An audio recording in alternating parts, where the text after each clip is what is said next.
think I got the exposure set on auto on this camera, and it's tough.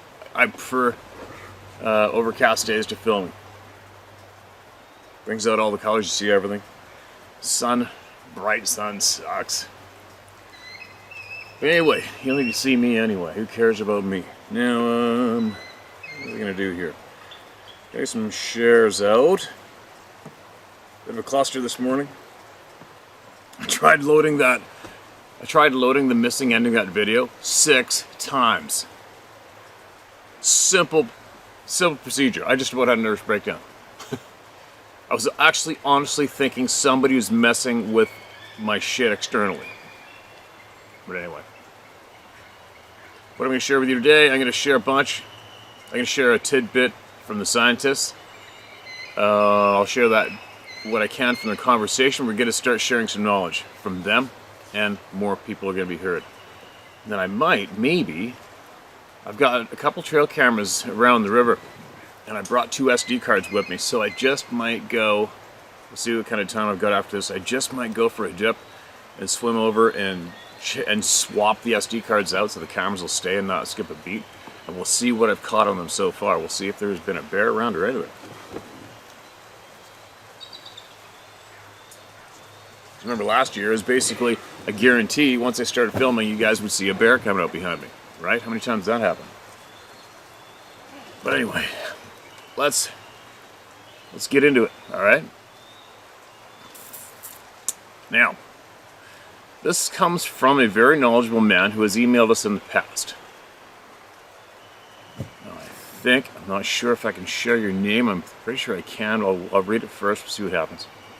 Steve, don't take this as criticism. I'm all good, man. Let it rip. DNA is a bitch to understand. I only know what I know because my wife is a microbiologist and she has worked in research, and DNA is something she is very knowledgeable about. First off, Melba helped Scott Carpenter considerably with his book, yet what did she get out of that? Scott, from what I've seen, does not entirely comprehend what she wrote. Well, what Melba wrote is correct. I haven't a clue what went on between them and the book. I haven't a clue. Humans have 2 kinds of DNA, mitochondrial DNA, outside of the cell nucleus, and nuclear DNA, inside the cell nucleus. It is nuclear DNA that gives us our appearance. It is passed by both parents. Both mother and father pass characteristics through nuclear DNA. It is not maternal or paternal, it is both. Mitochondrial DNA is critical for life, for cellular function, and for intracellular function between cells. It is responsible for creating cell energy as one function. It does not contain any physical characteristics of either parent. How is it passed to offspring? The mitochondrial DNA resides in both the egg cell of the mother and the sperm cell of the father. It is only passed by the mother, and here's why. In the sperm cell, the mitochondrial DNA is located in the tail of the sperm and provides the energy needed to the tail to propel the sperm to the egg.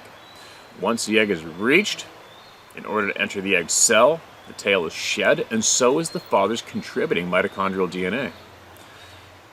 Because it is only passed by the mother, many refer to it as the maternal DNA. But really, the maternal DNA that passes the physical characteristics of the mother is the nuclear DNA. And the mitochondrial DNA is only passed by the mother due to the process that eliminates the father's mitochondrial DNA. Still, the maternal lineage can be traced through the mitochondrial DNA. Sasquatch only has human mitochondrial DNA, and very, very little, if any at all, human nuclear DNA. Physically, they are very different, because at the nuclear DNA level, they are not all human. They are not half human, nor are they physically related to us. They have our cellular function DNA, not our physical characteristic DNA. And guess what? Dogman has our mitochondrial DNA as well. Beginning to see a pattern here. Genetic engineering. All the animal hybrids were genetically engineered. I think the Nephilim were also genetically engineered. How else would our unique mitochondrial DNA get into their cells? Certainly, if mating was involved, they would also have some or a lack of our nuclear DNA, but they don't. Our mitochondrial DNA was spliced in. This occurred with the animal hybrids, which are three-way blends. Animal, human, mitochondrial DNA, and Nephilim. See the pattern? We are supposed to be displaced, but the corruption of the flesh, DNA, of the earth became the call for destruction, the flood. But many of the animal hybrids survived, the offspring of the Nephilim and humans. Most of the original Nephilim were destroyed. This is the real version, and the one that Melba has been trying to get out. I can tell you that the historical records agree with these assertions. I can also tell you why we don't know this today and what is behind that. I really hope this helps. Nothing is more disturbing than when we call them our brothers, when in reality, the Sasquatch just aren't. They are people, yes, but they are not humans or even half human. They have our mitochondrial DNA, and that is where it ends. Rob Duvall. Appreciate you, man. Absolutely appreciate you. That was all Chinese to me, but I get it. I would probably have to read it a few more times to really kick it around in my brain. And there you go, people. Take from it what you will or leave it, right? I absolutely appreciate you, and tell your wife you appreciate her too.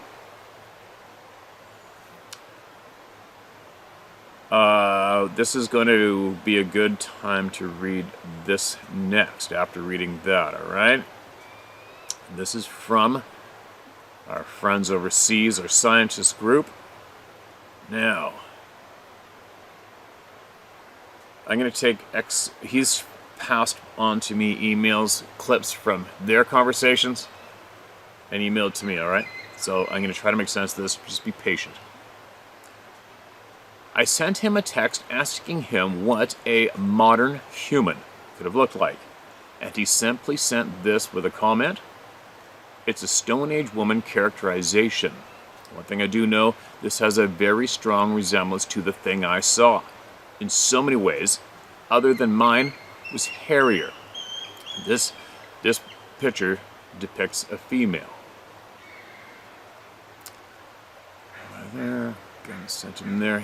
Okay, the government. These other contacts were definitely employed by the government. He also shared the entire case. This is our main contact talking about his other scientist contacts, all right, who are supplying us with a pile of information because finally we scored the people who just don't give a shit what the government thinks, and they said, quote, "It's time to share what we know with the people." So here we go. He also shared, again, I haven't reached that part yet, the entire subject and everything involved is known in its entirety to the American government. He believes the breakthrough was made during the Eisenhower administration. This also relates to the entire UFO subject. Yet again, as you can guess, I'm jumping between day 1 conversations and day 20. I've almost given up sticking to start, finish. I'm no secretary, but I'm sure it shows. Alright, so we've got like shit piles of data and information being organized, put into text for you guys. This is taking considerable time, alright? Steeper time difference is X amount of hours. I'm ahead of you in BC, but hey, I'd love to talk to you anytime, especially if I can clear up anything. Your service, though many may not realize it, is vitally important. I have about 25 pages transcribed and expect to reach some 300 pages. If I can't give you an easy answer, then I'll simply transcribe more. If I can't answer a question, you'll simply have to give me more time. We must, and I mean must, we must get the truth out. P.S. Why is it that if someone says they saw a Bigfoot, the first reaction is, you must have seen a bear? Yet, experts suggest it's a monkey, LOL. Alright, I hope that makes sense to you guys. Now listen, I'm going to show you this photo now. I copied it. And hopefully, maybe I can do it this way, and it saves me a pile of time on the computer, alright? It's easier. Now, what this is a drawing, an artist's rendition of what the scientists consider modern human. Okay, you guys? And that is what they think what they may have looked like. Edgar shared that that is basically similar to what he saw, only what he saw was hairier. And this right here is supposed to be female. Okay? Take note of that.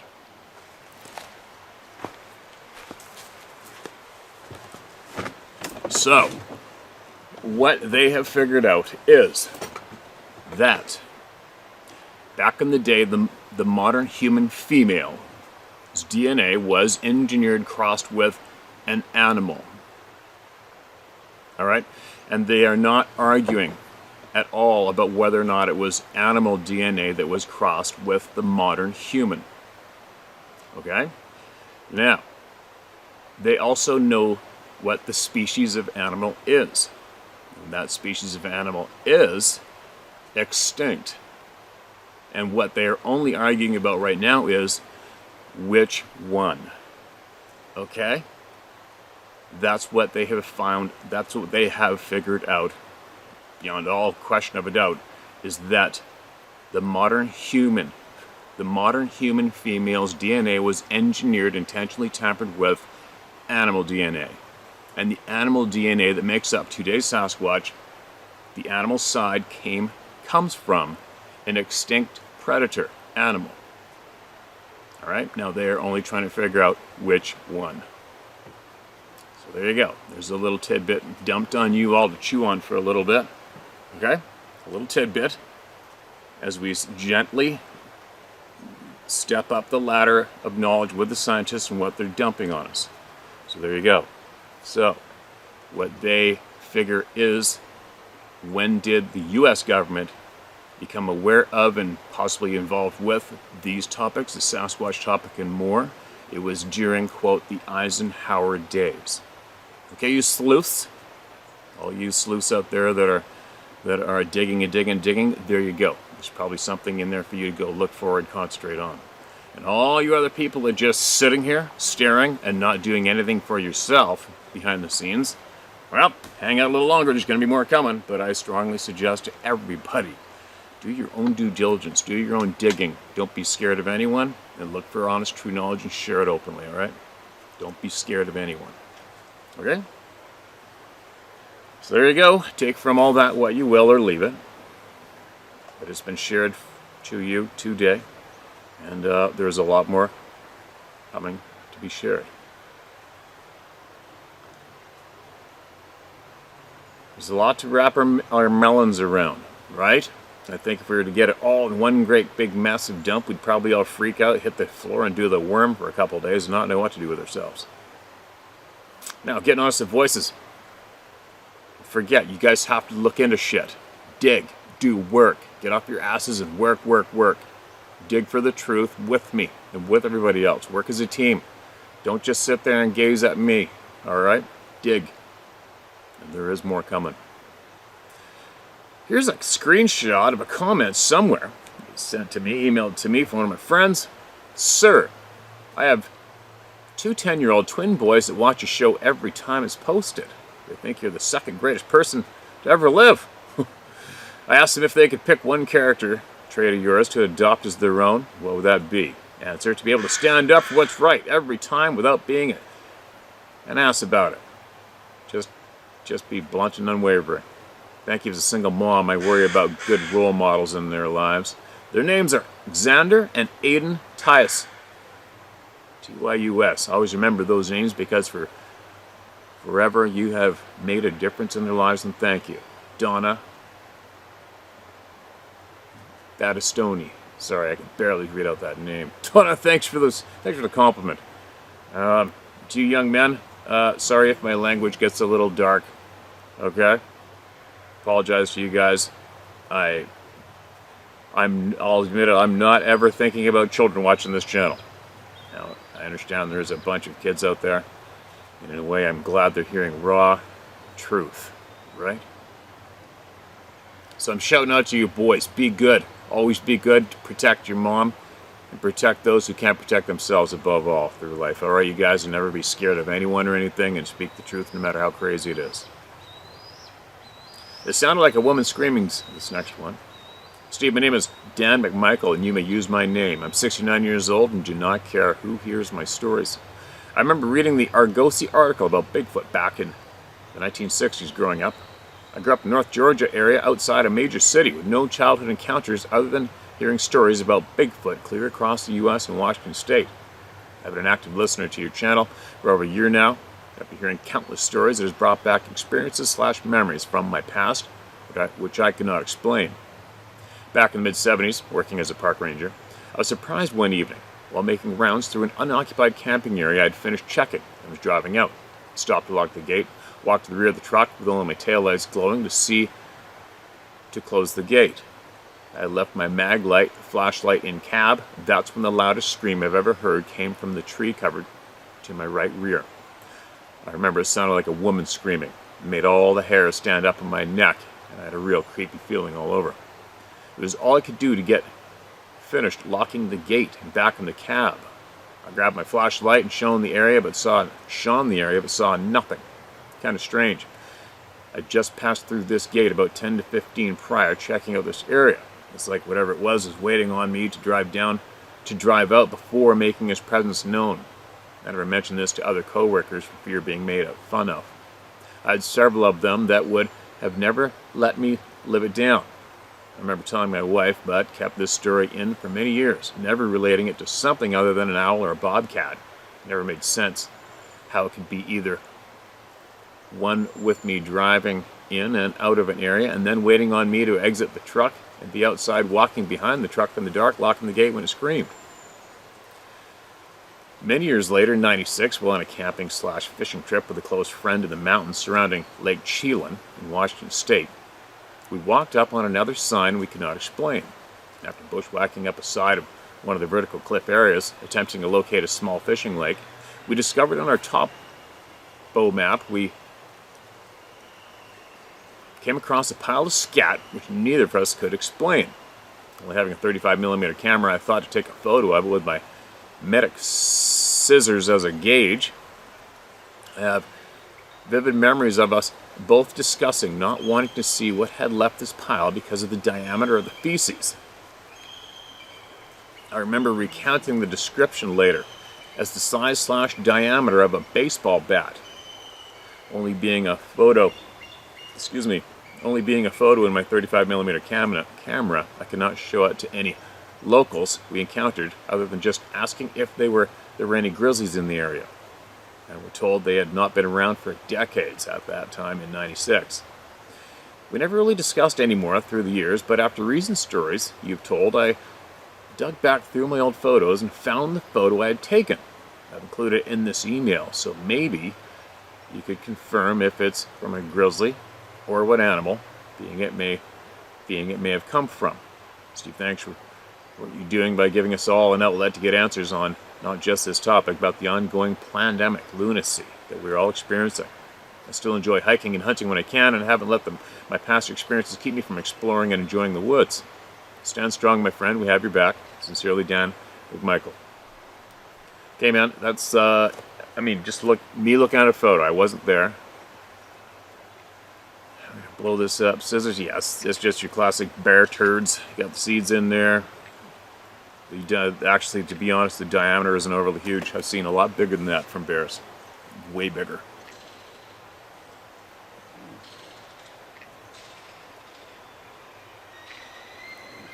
Heard that weird clicking. I got that my tinnitus, my ears ring pretty good, so sometimes I'll hear a noise and it throws it off. But there's a frog cracking up right here. It's making some weird sounds. But anyway, thanks for sending that in, man. And yeah. Solid bear poops for sure. And where was that again? Okay, if that was in Washington State, yeah, there's definitely grizzly bears in Washington State, 110%. And usually the government doesn't admit to anything, and the government can just kiss my ass anyway. We don't need anything from the government. For some weird, that's another thing I was going to say. Sometime, I don't know when, but how did the government end up convincing the herd that we needed them? that we needed them to tell us shit, that we needed them to direct us and control us. That's not how government was formed originally. That wasn't the original plan. The original plan was for us to pick individuals to speak and make great decisions on our better behalf. Somewhere it turned around to them convincing most of the herd that we need them to tell us what's good or bad. We need them to tell us how to live our lives, and we need them to tell us what we can or can't do, and they take most of our money. Weird, isn't it? So what I'm saying is the government can suck it. And zero respect, zero use, and it's all us. It's us. We were us before the government became a thing, and we need to get us back. That's very important. Before I start babbling on that one, let me mark this as red and get on with another one. Thanks again, Matt, for sending that email.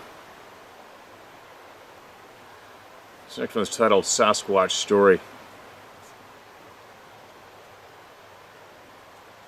Good morning. I recently was introduced to your YouTube channel and find it very interesting. My story took place about 14 years ago now in Western Washington. I just moved back to the area after having lived in Eastern Oregon for a couple of years. I was staying at my folks' place about 30 minutes west of the capital city, Olympia, until I could find a more permanent place of my own. My folks' house is situated at the dead end of a long gravel road.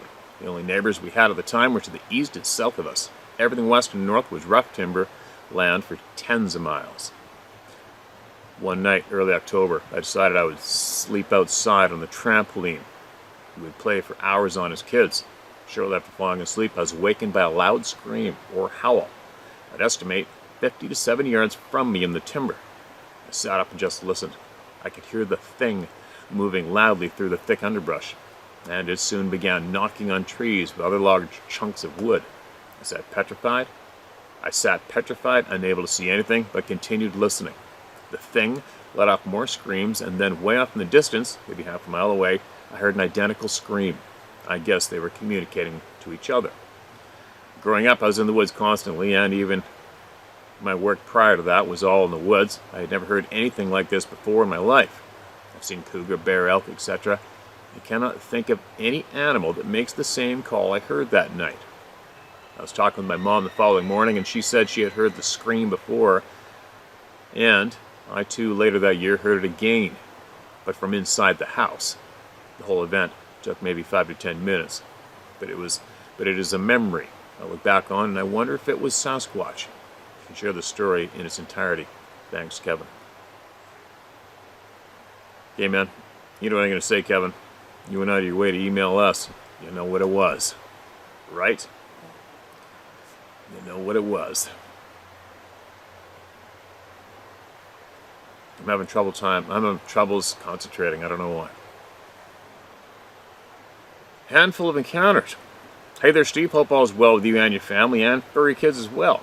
I'm Joshua Allen from New Hampshire, and you can use my name. I've always believed in Sasquatch since I was a small boy. I'm 41 now. Started out when we were probably 12 years old, and my buddy came up over a hill overlooking the forest bottom. He claimed to see a Bigfoot walking away and got real excited. Couldn't see it because we weren't at the top where he was. As soon as he acknowledged what he saw, he shook his head and said it was probably moose. Next encounter was when me and my brother and two friends were hunting for small game in the same woods. This time we head into a new area that goes for miles. My brother Adam says, "Look, what's that?" Again, I don't understand where he was looking or at what, but he said he saw Bigfoot's dancing? His words, not mine. Well, that day we ended up walking towards what he saw, and we came to many moose in a half dozen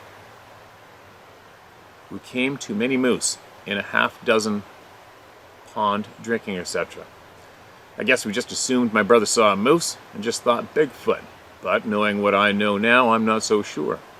There's a few smaller baby moose as well, so possibly Sasquatch might have been hunting moose, I don't know. Let's move to when I was around 20 years old. Me and my new girlfriend were going out for a ride on the longest back road in Vermont, I think. I swear it's like 10 miles or more, and this road seems to go on forever. LOL. Well, it was around 2 a.m. We drove the roads at this hour all the times because we always had a good chance to see some type of animal. This time we weren't prepared for what we saw. Coming up the road in the headlights lit up a creature that was directly in the middle of the road. It was jet black with this weird whitish strip going down its back. This creature was on all fours. At first glance, to me, it looked to be a 90-pound wolverine, but after talking to a biologist friend, he said not only is it impossible to see wolverine in Vermont, but that they rarely get over 30 to 40 pounds max. To say we were scared shitless was an understatement. This creature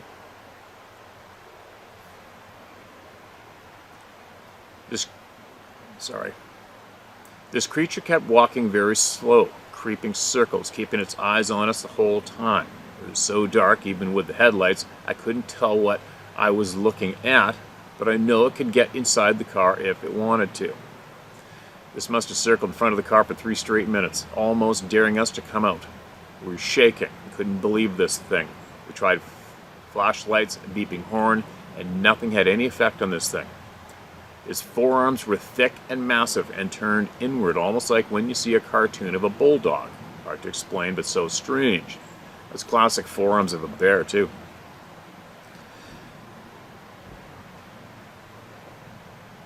Yeah, 100% hearing something weird down there. Well, not a doubt about it.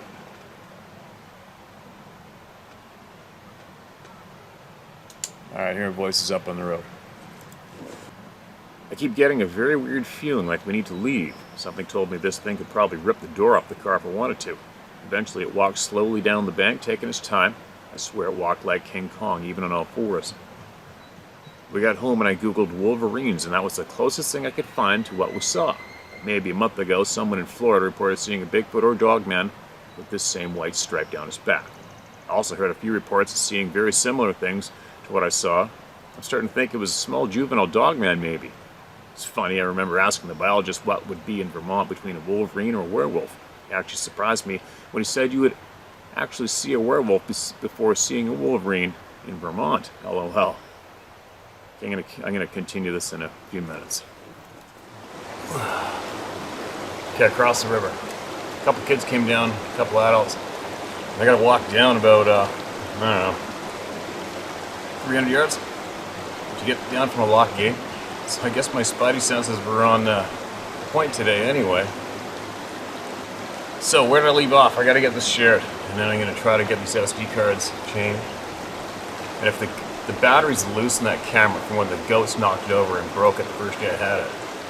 So possibly the battery, I don't know if they finished up on those prints right there. Those are solid, heavy prints and not gravel.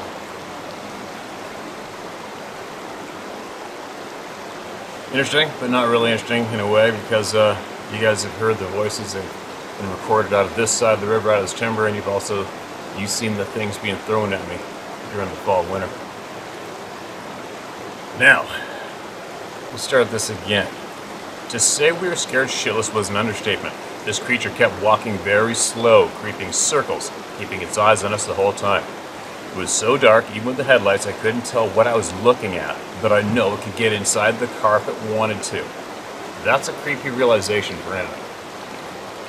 This must have circled in front of the car for 3 straight minutes, almost daring us to come out. We were shaking and couldn't believe this thing. We tried flashing lights, beeping horn, and nothing had any effect on this thing. His forearms were thick and massive and turned inward, almost like when you see a cartoon of a bulldog. Like I said, okay, yeah, this like a bear. Eventually it walked slowly down the bank, taking its time. I swear it walked like King Kong, even on all fours. We got home and I googled wolverines, and that was the closest thing I could find to what we saw. But maybe a month ago, someone in Florida reported seeing a Bigfoot or dogman with this same white stripe down his back. Also heard of a few reports of seeing very similar things to what I saw. I'm starting to think it was a small juvenile dogman, maybe. It's funny, I remember asking the biologist what would be in Vermont between a wolverine or a werewolf, and he actually surprised me when he said you'd actually see a werewolf. You would actually see a werewolf before seeing a wolverine in Vermont, LOL. Moving on. Yes, to give over the weirs, I've had a ton of experience, all different, and never had a face-to-face because it wasn't visible. Thought we will get to that next email. I want to explain one more encounter that me and the same girlfriend had on the same back road, I believe, miles up from that spot. We found a place to pull over so we could smoke a joint. Yes, around 2, 3 a.m. again. And this was one of the single most scariest nights of my life, hands down. We got out of the car, stood there, and before we could even light the spliff, a sound came from the woods above the car. We were parked on the road, and above us was a creepy old fence blocking some old logging road that went into deep woods. We heard a noise, like something stepping on a huge branch. The snap was so loud it echoed through the surrounding forest. Next thing we know was something from, 200 yards, was barreling ass towards our position. Not only could we hear bipedal loud running stomps coming our way, but we could clear as day hear trees left and right getting bulldozed over and smashing, cracking, and even some trees exploding. It was moving so fast towards us, and we both froze in fear before we could even think. To our right, another started towards us. Just like the first one, it was hauling ass like a freight train, knocking live and dead trees over in the process. By this time I said, we need to go now. We run to the car, and as soon as we started, another from the left started running towards us as well. Hearing 3 rhinos knocking trees down coming in at 30 miles per hour is terrifying. We got to the car, we were so scared. Fumbled with the lock, getting the doors open. As soon as we closed the doors and were in, the car had stopped. I imagine they were right at the tree line by then. God, I've never been so scared before that night. I don't know if they were hunting and we messed that up, but I still think about this all the time because I can't even put into words how terrifying it was. It was unreal. 10 years later, I tried talking to my ex about what we saw and heard that summer, and she didn't want to talk about it. My buddy saw the Bigfoot when we were kids. He also doesn't want to talk about it. That said, it was probably a moose, and then laughs on cue. I don't believe him. Unfortunately, I can't talk to my brother about what he saw because he passed away last year. Sorry to hear that, man. Sorry to hear that. He had a lot of health problems due to making bad choices, and his liver and organs slowly shut down. But me and him spent every day in the woods. We grew up out there hunting, fishing, and whatever kids do, we did it. So all these encounters were just the older ones, Steve. I will email again with some of the insane encounters I've had in the last 45 years. Now that I'm trying to learn all I can on Sasquatch, I now believe when people say you were tagged. I truly feel after having an encounter, we'll probably always have them happen on occasion. Thanks for now, Steve. Tried my best with the punctuation. Here's my token helicopter.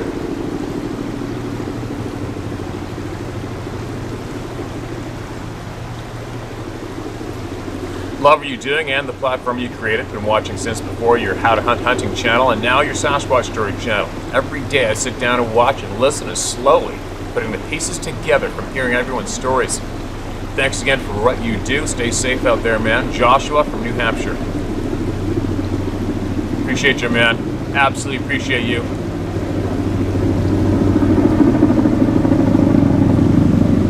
That's a big helicopter going directly right over top of me.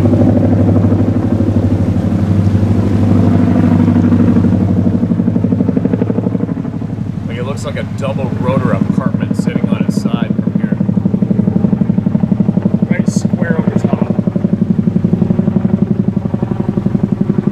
Crazy. Imagine if all of a sudden I got beamed up.